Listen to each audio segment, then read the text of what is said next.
Hi guys, good afternoon. So இதேம் serial review பார்த்துடலாமா? என்ன கைஸ், வீடியோ போட்டு ரொம்ப நேரமாக கமெண்ட்ஸும் வர மாட்டேங்குது, லைக்ஸும் வர மாட்டேங்குது. சரி, நான் இப்போ இனிமேல் வீடியோ போடுறத ஸ்டாப் பண்ணிக்கலான்னு நினைக்கிறேன். ஏன்னா எனக்கு எந்த ரெஸ்பான்ஸும் இல்லைன்னு வச்சுக்கோங்களேன். நான் செய்கிற வேலைக்கு எந்த பிரயோஜனமுமே இல்லை. சரிங்களா? எப்போ பார்த்தாலும் நான் வீடியோ போட்டு 6 மணிக்கு மேலே தான் கமெண்ட்ஸே வருது. 6-5 மணிக்கு மேலே தான். இப்போ நான் வீடியோ போடுற டைமிங் எத்தனை? 2:30 மணி. எனக்கு கமெண்ட்ஸ் வரும்போது பார்த்தீங்கன்னா 5 மணி 6 மணி ஆகுது. அப்போ என்னன்னா வியூஸும் அவ்வளோவா போகவே மாட்டேங்குது. அதனால் இனிமேல் வீடியோ போடுறத ஸ்டாப் பண்ணலான்னு நான் நினைக்கிறேன். ஏன்னா அதே மாதிரி வெள்ளிக்கிழமை வரைக்கும் நீங்கள் பார்க்குறீங்க, சனிக்கிழமையும் சீரியல் இருக்குது, அதையும் நான் ரிவ்யூ பண்ணுறேன். ஆனால் சனிக்கிழமை எனக்கு அந்த ரெஸ்பான்ஸே இல்லை, நானும் பார்த்துட்டேன். அப்போ நாடகம் ரிவ்யூ பண்ணுறது ஷேரிங்கும் இல்லையாட்டிருக்கு. அதனால் ஸ்டாப் பண்ணிக்கலான்னு நினைக்கிறேன். சரியா? ஆமாம், எனக்கு கமெண்ட்ஸும் வர மாட்டேங்குது, லைக்ஸும் வர மாட்டேங்குது. அப்புறம் நான் எதுக்கு நான் ரிவ்யூ பண்ணட்டும்? சரி, ஓகே, இன்றைக்கான ரிவ்யூ பார்த்துடலாமா? அதுக்கு முன்னாடி நம்ம சேனல் ஆஸ் யூஷுவல் எப்பயும் போல் சப்ஸ்கிரைப் பண்ண மறந்துடாதீங்கப்பா. நிறைய ஷேர் பண்ணுங்கள், லைக்ஸ் பண்ணுங்கள், கமெண்ட்ஸ் பண்ணுங்கள். இன்றைக்கி எபிசோடு எப்படி போச்சு அப்படின்னா பரவாயில்லாமல் தான் போச்சு கைஸ். என்ன நடக்குது அப்படின்னா, நம்ம எபிசோடோடையே நம்ம ரிவிஷன் பண்ணிடலாம். ரிவ்யூ பண்ணிடலாம், ரிவிஷன் பண்ணிடலாம்னு சொல்லிட்டு சாரி. ஸோ என்ன நடக்குது அப்படின்னா, நம்ம பாரதி அக்கா மனோவுக்கு அட்வைஸ் பண்ணிகிட்டு இருப்பாங்க இல்லையா? அப்போ பாட்டி வம்பளத்துட்டு போகும் இல்லையா? அப்போ பாட்டியை மறுபடியும் இவ திட்டுறா. உடனே பாட்டி எப்போ பார்த்தாலும் நான் எதை பேசினாலும் அந்த வீட்டில் வாயை திறக்கவே கூடாதுன்னு நீ என்னை குத்தம் சொல்லிக்கிட்டே இருக்கேன்னு சொல்லுது. அது உண்மைதான். சரியா? பாட்டி, நீ வாயை திறந்து பாடினாலோ பேசினாலோ நம்ம கூமுட்டை பாரதிக்கு பிடிக்காத வேலையை நீங்கள் செய்கிறீங்க. சரியா? செய்யாதீங்க இனிமேல். பேசாமல் அந்த அம்மா எப்படி நடிக்குது, எல்லா விஷயத்துலையும் ஊமை கொட்ட நாட்டம் நின்றுட்டுருக்கு பார்த்தீங்களா? பேச வேண்டிய இடத்துல பேசாது, செய்ய வேண்டிய இடத்துல செய்யாது, நடக்க வேண்டிய இடத்துல நடக்காது. அந்த மாதிரி நீங்களே இருந்தீங்கன்னா அந்த கூமுட்டை பாரதிக்கு உங்களுக்கு ரொம்ப பிடிச்சி போயிடும். அதனால் நீங்களும் அந்த அம்மா மாதிரியே நடிங்க. சரியா? அதுக்கப்புறம் வேறு என்ன நடக்குது? நம்ம சுதாகரும் மித்ராவும் போய் ஆதிக்கிட்ட பேச்சுவார்த்தை நடத்துகிறாங்க. நீங்கள் இப்படி அப்பான்னு சொன்னது தப்பாகப்படுது எங்களுக்கு. அதனால நீங்கள் மித்ராவை கல்யாணம் பண்ணிக்க போகிறவர், நாளைக்கு உங்களுக்கே ஒரு குழந்தை பிறந்தா பார்க்குறவங்க என்ன நினைப்பாங்க அப்படின்னு சொன்னோன்னே, நான் இதுக்கெல்லாம் ஒரு முடிவு கட்டுறேன் அப்படின்னு சொல்கிறாரு. நான் கூட என்னடா முடிவு கட்டுறேன் அப்படின்னு பார்த்தா, பாரதியோட புருஷனை கண்டுபிடிக்க போகிறான் நம்ம வெங்காயம். வெங்காயம், நீ தாண்டா அவளோட புருஷன் வெங்காயம். சரியா? அதுக்கப்புறம் மித்ரா மனசுக்குள்ளேயே நினைக்கிறாப்புல, பாரதியோட புருஷனே நீ தான், நீயே போய் உன்னைய கண்டுபிடிக்கிறே அப்படின்னு சொல்கிறான். சொன்ன உடனே அந்த ஹாஸ்பிட்டல் நடந்ததெல்லாம் நினச்சி பார்க்குறான். அதுக்கப்புறம் எல்லாம் பேச்சுவார்த்தை நடந்து முடிச்சுட்டு வெளியே வர்றாங்க. என்ன மித்ரா, நம்ம எதுக்காக ஆதியை பார்க்க போனோம்? நீ வாயவே திறக்க மாட்டேங்கிற, உனக்காக தான் நான் பேசிகிட்டு இருக்கிறேன் அப்படிங்கிறான். உடனே அவ அண்ணே, எனக்கு ஆதியை பார்த்தாலே பயமாக இருக்குண்ணே அப்படிங்கிறான். என்னது பயமா? எனக்கே சில நேரம் ஆதியை பார்த்தா பயமாக தான் இருக்குது அப்படிங்கிறாப்புல. என்னென்ன சொல்கிற அப்படின்னா, ஆமாம், இந்த மாதிரி அப்பான்னு சொல்கிறதுலாம் எனக்கு இதாக தான் இருக்குது. நாளைக்கு உன்னையவே கல்யாணம் பண்ணுறான்னா என்னமோ தெரியல, எனக்கு அதை நினச்சாலே பயமாக இருக்குது அப்படிங்கிறான். ஆதி பேசுறதெல்லாம் வச்சு பார்க்கும்போது எனக்கு ரொம்பவே பயமாக இருக்குங்க. உடனே மித்ராவும், அது மட்டும் இல்லைண்ணா, ஹாஸ்பிட்டல் நடந்த விஷயத்தை கேட்டால் நீ இன்னும் இது பண்ணுவ அப்படின்னு சொன்னேன். என்ன நடந்தது அப்படின்னா, ஹாஸ்பிட்டல் நடந்ததெல்லாம் சொல்கிறான். வாசு கழுத்தெல்லாம் பிடிச்சிட்டு இது பண்ணியிருப்பார் இல்லையா? சொன்ன உடனே அதெல்லாம் சொன்ன பிறகு எல்லாத்தையும் பொறுமையாக கேட்டுட்ருக்காப்புல. நான் கூட என்னடா சுதாகர் ஃபேஸில் எந்த ரியாக்ஷனையும் காணா அப்படின்னு பார்த்தா வாயிலேருந்து வருது அப்படின்னு சிரிக்கிறாப்புல. சரியா? முக்கிக்கிட்டு சிரிக்கிறாப்புல. ஐயோ அப்பா, சுதாகர் இந்த நாடகத்தில் சிரிச்சா இன்றைக்கி தான் பார்த்துருக்கேன் ஜாமி. சரியா? அதுக்கப்புறம் கக்க சிரிக்கிறான். சரியா? அப்படி சிரிச்சுட்டு கடைசியில் அவன் தங்கச்சியவே லூஸுன்ட்டான். நீ ஒரு லூஸு அப்படின்ட்டான். சரியா? ஏன்னா ஆதியை பார்த்தா எனக்கு அப்படி தெரில, உன்னைய பார்த்தா தான் லூஸு மாதிரி தெரியுது அப்படின்னோடனே அவன் டென்ஷன் ஆகிட்டான். அதுக்கப்புறம் சாமியாரை போய் பார்த்தது, சாமியார் சொன்ன விஷயம் எல்லாமே சொன்னங்காட்டி அவன் இன்னும், நீ சாமியாரை வேறு இதுக்கு வேறு பார்க்க போனியா, இதில் வேறு நீ யூஎஸ் வேறு படிக்க போகிறேன்னு சொல்லிடுற அதை வெளியில் யார்கிட்டையும் அப்படின்னு சொல்லி அவங்க அண்ணங்காரனே கிண்டல் பண்ணுறா அது மித்ராவை. அதுக்கப்புறம் என்ன நடக்குது? போனேன், அதாவது போய் பாடு, லூஸ் மாதிரி ஏதாவது இது பண்ணிகிட்டு இருக்கா, அதை திங்க் பண்ணிகிட்டு இருக்கான்னு சொல்லிட்டு போகிறாப்புல. அதுக்கப்புறம் என்ன நடக்குது? இங்கே நம்ம மனோ படுத்திருப்பான். சும்மா இல்லாமல் அந்த அபி பக்கி என்ன செய்யும், போய் தூங்கிட்டு இருந்தவனை எழுப்பி எல்லாத்தையும் இந்த மாதிரி, நீ இல்லாமல் என்னால் வாழ முடியாது, நீ இருந்தால் தான் சோறு தின்பேன், படுப்பேன், தூங்குவேன், தண்ணி குடிப்பேன், எல்லாமே பண்ணுவேன் அப்படின்னு சொல்லி பேசிகிட்டு இருக்கேல. அந்த அப்போ அவன் என்ன சொல்கிறான், உனக்கு எனக்கு ஜெட் ஆகாது, ஆனால் நீ இல்லாமல் என்னால் வாழ முடியாது, ஆனாலும் இருந்தாலும் நம்ம பிரிஞ்சுக்கலாம். அவன் டைலாக பாருங்களேன், அவ இல்லாமல் வாழ முடியாதாம்மா. சரியா? நீ இல்லாத வாழ்க்கையை என்னால் நினச்சி கூட பார்க்க முடியாது அபி அப்படிங்கிறான். சொன்ன நிமிஷம் அடுத்த நிமிஷம் என்ன சொல்கிறான், சரியா நம்ம 2 பேரும் பிரிஞ்சுக்கலாம் அப்படிங்கிறான். அப்போ அந்த பொண்ணு மனசு என்ன பாடுபடும். அதுக்கப்புறம் 2 பேரும் கான்வர்சேஷன் ஓவராக போய் நீ மறந்துடு அப்படின்னு சொல்கிற மாதிரி சொல்கிறதுக்குள்ளே கையை பிடிச்சிடுறான். கையை பிடிச்சி நீ அப்படி சொல்லாத மனோ, நீ இப்போ சொல்லாத, நீ அப்படி சொல்லாதன்னு 2 பேரும் சண்டை போட்டே இருக்காங்க. நீ விடு நீ வந்து சொல்கிறேன், அவன் விட மாட்டேன்னு கையை பிடிச்சிட்டு இருக்கேல நம்ம சுதாகர் சார் வந்து வாட்டர் பாட்டில் தண்ணி எடுத்துகிட்டு வர்றாரு மேலே ஏறி. சரியா பார்த்தோன்னே இவங்க 2 பேரும் சண்டை போடுறத பார்த்தா இவன் பார்க்கும்போது இவன் வந்து அந்த பொண்ணோட கையை பிடிச்சி இருக்கிற மாதிரி தெரிய மாட்டிருக்கு இவனுக்கு. ஆனால் நம்மளுக்கு என்ன தெரியும், அப்படிதானே ஃபஸ்ட்டு பிடிச்சி இழுத்தாங்கிறது நம்மளுக்கு தெரியும். ஆனால் அந்த கூமுட்டை எனக்கு தெரியாதே சுதாகருக்கு. பார்த்தங்காட்டி தப்பாக நினச்சிட்டான். இந்த மாதிரி ஏன்டா என் தங்கச்சி கையை பிடிச்சி இழுத்துட்ருக்குறேன் அப்படின்னு சொன்னோடனே போட்டு அடி நடிக்கிறான் மனோவை. அதுக்கப்புறம் அபி இருந்துட்டு ஓப்பனாக சொல்லிட்டான், இந்த மாதிரி நானும் அவனும் லவ் பண்ணுறோம், நான் அவனை தான் கல்யாணம் பண்ணுவேன் அப்படின்னு சொல்கிறாப்புல. சொன்ன உடனே சுதாகருக்கு ரொம்ப டென்ஷன் ஆகி என்னோட தங்கச்சியை 2 பேரோட வாழ்க்கையும் நல்லா அமையலானா நான் என்னோடய உயிரையே விட்டுருவேன் அப்படிங்கிறாப்புல. இதை வந்து இந்த பாயிண்ட்டை மட்டும் அவர் எடுத்துக்கிட்டார். யார் மிஸ்டர் மனோ எடுத்துக்கிட்டு போட்டு சோபா கிட்ட நின்றுட்டு அவன் கழுத்தை பிடிச்சி இப்படிங்கிறான், சட்டையை பிடிச்சிக்கிட்டு ஏன்டா இப்படி பண்ணேன்னு. உடனே ஆதி பாரதி எல்லாம் வந்துட்டாங்க, பாட்டி எல்லாம் மனோ மித்ரா எல்லாம் வந்தாச்சு. வந்தவுடனே அன்னைக்கு மீனா கிட்டே என்ன தப்பாக தான் நடந்து அந்த ட்ரெஸ் மாத்திரத்தை பார்க்க போகிறான். இன்றைக்கும் பார்த்தீங்கன்னா அபிகையை பிடிச்சி இது பேசிகிட்டு இருக்கிறான் அப்படின்னு சொன்னோடனே ஆதி வந்து அப்படிலாம் மனோ பண்ணுறவனாலே நீ என்ன ஆச்சு சொல்லு மனோ அப்படின்னு ஆதியும் கேட்குறாப்புல.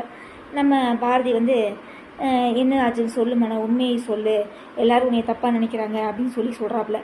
சொன்ன உடனே பாட்டி இருந்துட்டு ஏன் இப்படி ஊமை கொட்ட நாட்டம் நிற்கிறான் அப்படின்னு சொல்லி பார்க்கும்போது என்ன ஆச்சு சொல்லுனோடனே அவன் வந்து அவங்க அண்ணன் சொல்லியிருப்பான் இல்லையா அந்த மெயினான பாயிண்ட்டு, அதாவது என் தங்கச்சிக்கு 2 பேரோட வாழ்க்கையும் சரியாக அமையலை அப்படின்னா நான் என்னோடய உயிரையை விட்டுருவேன்னு சொன்னால அந்த பாயிண்ட்டை மட்டும் எடுத்துகிட்டு இவன் வந்து ஆமாம் நான் அவகிட்ட தப்பாக தான் நடக்க முயற்சி பண்ணேன்னு சொல்லிட்டான்.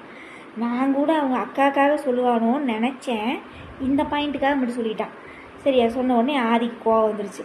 உன்னைய போய் இது பண்ணேன் பாரா முட்டாள் அப்படின்னு சொல்லி அவனை போட்டு திட்டி வீட்டை விட்டு வெளியே போடா அப்படின்ட்டான். உடனே நம்ம பாரதி வந்து இப்படியே ஷாக்கிங்கில் நிற்கிறாங்க. பாரதி உனக்கு நாளைக்கு இதே கதி தான் சரியா, டைரியில் நோட் பண்ணிக்கோ, இன்றைக்கி டேட்டு, இன்றைக்கி கிழமை, இன்றைக்கி வருஷம் எல்லாத்தையும் நோட் பண்ணிக்கோ சரியா. இன்றைக்கி மனோக்கு ஏற்பட்ட நிலைமை தான் நாளைக்கு உனக்கும். ஆமாம் கைஸ் உண்மை தானே. இவங்க அம்மாவை பேசியே சாகடிச்சிட்டா சரியா. அந்த உண்மை ஆதிக்கு தெரியாது, தெரிய வந்தால் பாரதியோட நிலைமையும் இதுவே ஓகேவா. ஒருவேளை அந்த உண்மை தெரியாமல் பாரதியை ஏற்றுக்கிட்டானா பிரச்சனை இல்லை, அந்த உண்மை தெரியும் போது இன்னும் கோபம் வரத்தான் செய்யும் சரியா. அவனே பாரதி வந்து நல்லபடி நாச்சியாட்ட இப்படியே பார்க்குறான், என்ன இவனை வெளியே அனுப்பிட்டானே, அடுத்து நம்ம கதி இதே தானோ அப்படின்னு சொல்லி பார்க்குறான். உடனே பாட்டி இருந்துட்டா, பாட்டிக்கு டவுட் வந்துருச்சு, என்னது அபிதானே இவன் முன்னாடி சுற்றி வந்து பேசிகிட்டு இருப்பா, இப்போ என்ன இவன் வந்து இப்படி பொய் சொல்கிறான், ஏதோ நடந்திருக்கு, தப்பாக இருக்குது அப்படின்னு சொல்லி பாட்டி கணிச்சிருச்சு. சொன்னோடனே அப்புறம் அவ்வளோதான், என்ன நடக்குது மித்ராக்கு ஒன்றும் புரியல, ஏன்னா அவளே அங்கே பயந்து போயில கிடக்கா சரியா. அதுக்கப்புறம் அவ்வளோதான் கைஸ், வேறு என்ன இதில் ரிவ்யூ பண்ணுறதுக்கு என்ன அப்படின்னா, மனோ வந்து அவங்க அண்ணனுக்காக அதாவது சுதாகருக்காக பொய் சொல்லிட்டாப்புல. நான் கூட பாரதியை சொன்னதெல்லாம் நினச்சி பார்த்துட்டு அக்கா வந்து எதுவும் பிரச்சனை வரக்கூடாதுன்னு சொன்னால, அதனால் நம்ம வீட்டை விட்டு போயிடலான்னு சொல்லி முடிவு பண்ணி பொய் சொல்கிறானோன்னு நினச்சி சொல்லியிருப்பான்னு நினச்சேன். ஆனால் அவன் சுதாகருக்காக சொல்லியிருப்பானாட்டிருக்குது. Okay done. வேறு என்ன உங்களோட நிறைய குறைகளை கமெண்ட்ஸில் சொல்லுங்கள். அதுக்கப்புறம் மற்ற சீரியலில் பார்க்கும்போது கார்த்திகை தீபம் அஸ்யூஷுவல் எப்பயும் போடாங்க. என்னோடய பாயிண்ட் ஆஃப் வியூவில் சீசன் 1 தீபா பாடுற பொண்ணு, சீசன் 2 அந்த லாஸ்ட் பொண்ணு பாடுற பொண்ணு, இவங்க 2 பேர்த்துக்கும் ஒரே மாதிரி பாட்டு பாடுற தோரணை இருக்கிறதுனால கார்த்திக் வந்து இந்த லாஸ்ட் பொண்ணு வந்து ஜோடியானா கதை வந்து அந்த ஒரே மாதிரி இருக்கும் பார்க்குறதுக்கு. ரேவதி வந்து ஜோடியாகி வந்தா அப்படின்னா அது எனக்கு புரியல, என்ன கதை அப்படிங்கிறது எனக்கு தெரியல கைஸ். ஏன்னா சில பேர்த்துக்கு ரேவதி வந்து ரொம்ப பிடிச்சி போச்சாட்டிருக்குது. நான் ப்ரோமோலாம் வரும்போது கீழே கமெண்ட்ஸ்லாம் பார்ப்பேன் இல்லையா, அதனால சொல்கிறேன். கார்த்திக் ரேவதி ஜோடி ரொம்ப பிடிச்சி போச்சுன்னா நிறைய பேர் கமெண்ட்ஸ் பண்ணுறாங்க. பட் எனக்கு வந்து அந்த ஜோடி அதெல்லாம் நான் பார்க்க மாட்டேன். நான் தான் எப்பயும் தெரியும்ல, எனக்கு வந்து கதை கரெக்டாக போகணும் அவ்வளோதான். எனக்கு வந்து சீசன் 1 தீபா பாடுற பொண்ணு, அதனால் இப்போ ரேவதியை பாடுற பொண்ணாக காமிச்சிருந்தாங்கன்னா ஓகே, 2 பேர்த்துக்கு ஜோடி சரியாக இருக்கும் அப்படின்னு நினச்சி நம்ம பேசலாம். ஆனால் இந்த ரேவதி வந்து ஒரு நார்மலாக சராசரியான பொண்ணு தான், அதனால் வந்து அந்த பாடுற பொண்ணு தான் கார்த்திக் வந்து ஜோடியாக இருந்தால் நல்லாயிருக்கும்னு என்னோட தனிப்பட்ட ஒரு கருத்து, அவ்வளோதான். அதுக்கப்புறம் வேறு என்ன, கெட்டி மேலம் நான் பார்க்குறதே இல்லை, சாரி கைஸ், எனக்கு அது நாடகம் பிடிக்கல. அதுக்கப்புறம் வந்து வேறு என்ன, வீரா சீரியல் 5 இன்னைக்கு இந்த தடவை ஞாயிற்றுக்கிழமை 5 மணிக்கு சண்டே ஸ்பெஷலில் வீரா சீரியல் இருக்குது போட்டுட்டு இருந்தாங்க விளம்பரம். அதுக்கப்புறம் வேறு என்ன, அயலி நான் பார்க்குறதே இல்லை. பாரிஜாதம் அவ்வளோதான், கல்யாணம் முடிவாயிருச்சுன்னு நினைக்கிறேன். அவன் வேறு அந்த பொண்ணை லவ் பண்ணிகிட்டு இருக்கிறான். ஒரே கதை வந்து ஒரே ட்விஸ்டாகவே போயிட்டுருக்கு. அதுக்கப்புறம் வேறு என்ன, சந்தியா ராகம் சிவராமன் என்ன தீர்ப்பு சொல்ல போகிறா அப்படின்னு நம்ம வெயிட் பண்ணி பார்க்கணும். அப்புறம் வேறு என்ன, மத்தியானம் போடுற சீரியல் வாரிசு. ஐயோ கைஸ், நான் வாரிசு இன்னைக்கு அழுதுட்டேன் கைஸ். எனக்கு உண்மையிலே தமிழ் அழுதா பார்த்தீங்களா? அவங்க அப்பாவை நினச்சேன். மனுஷங்களை யாரையும் நம்ப முடியலப்பா, எங்களை ஏன்ப்பா இப்படி பொத்தி பொத்தி வளர்த்தீங்க. அதுக்கப்புறம் வந்து சில பேர் அவங்களோட சுயநலத்துக்காக அவங்க என்னென்ன அடைய நினைக்கிறாங்களோ, மற்றவங்களுக்கு என்ன ஆனாலும் பரவாயில்ல அப்படின்னு சொல்லி நினச்சி பண்ணுறாங்க இல்லையா? அதெல்லாம் எங்களுக்கு சொல்லி கொடுத்து வளர்த்துருக்கலாம்லப்பா. நீங்கள் எங்கப்பா போனீங்கன்னு சொல்லி அந்த தமிழோட நடிப்பு இருக்கு இல்லையா, அது சூப்பராக இருந்தது. நானே அழுதுட்டேன் கைஸ். ஏன்னா நானே எங்கள் அப்பாவை ரொம்ப மிஸ் பண்ணுறேன். எனக்கு அப்பா இல்லை, இறந்துட்டாங்க. அப்பா இல்லாத அப்பான்ற இடத்த யாருமே ஃபீல் பண்ண முடியாது கைஸ். அப்பாவை நான் ரொம்பவே மிஸ் பண்ணுறேன். எனக்கு அந்த சீனில் அந்த தமிழோட அப்பா நடந்து வருவார் இல்லையா, அதே மாதிரி தான், அவர் மாதிரியே தான் இருப்பார் எங்கள் அப்பாவும். அந்த கைலி கட்டினது, அந்த சட்டை, அந்த ஃபேஸு, அந்த சீவல் எல்லாமே எங்கள் அப்பா மாதிரியே தான் இருக்கும். அதனால் அவர் பேச பேச அவரையும் காமிப்பாங்களா, எனக்கு அப்படியே கண்ணில் தண்ணி வந்துருச்சு. அதுக்கப்புறம் வேறு என்ன, சிபி வந்து உண்மையை சொல்லிட்டாப்புல, நான் இந்த மாதிரி உன்னை ஏமாத்தினேன், நான் உன்னை லவ் பண்ணலை அப்படின்னு சொல்லி சொன்னங்காட்டியும் அந்த இடத்துல தமிழ் அந்த அழுகிறது இது ரொம்ப சூப்பராக இருந்தது. நல்லா நடிச்சிருக்காங்க 2 பேரும். அந்த லவ்வை எக்ஸ்போஸ் பண்ணும்போது நல்லா எடுத்திருந்தாங்கன்னா நல்லா எடுப்பாங்கன்னு நினைக்கிறேன்.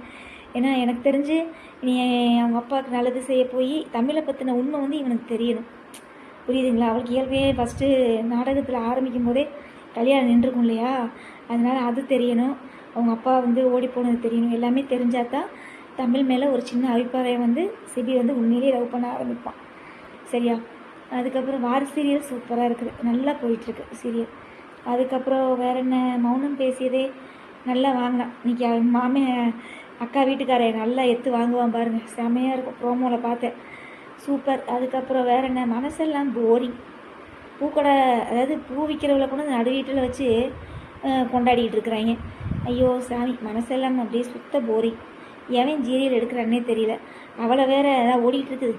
அவளை வேற வானந்தியை வேற நந்தினி என்னமோ மாற்றி விட்ருக்கா, சோளக்காட்டு பொம்மையாட்டம். என்னத்தை மாற்றி என்ன பண்ணுறது?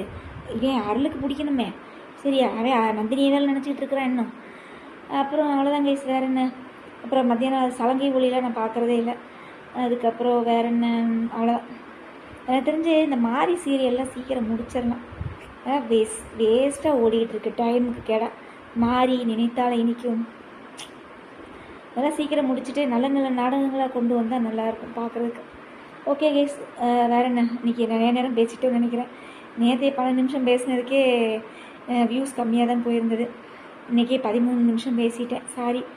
வேறு என்ன கைஸ் பண்ணுறது, எல்லா சீரியலும் ஒவ்வொரு லைன் பேசும்போது டைம் ஆகி போயிடுது. ஓகே, உங்களோட நிறைய குறைகளை கமெண்ட்ஸ் சொல்லுங்கள், நம்ம நாளைக்கு ரிவ்யூவில் பார்க்கலாம். ஓகேவா? நான் மறுபடியும் சொல்கிறேன் கைஸ், எனக்கு லைக்ஸு, கமெண்ட்ஸு, சப்ஸ்கிரைபர் இது 3 வரலை அப்படின்னா நான் வீடியோ போடுறத ஸ்டாப் பண்ணிடுவேன். ஓகேவா? பை.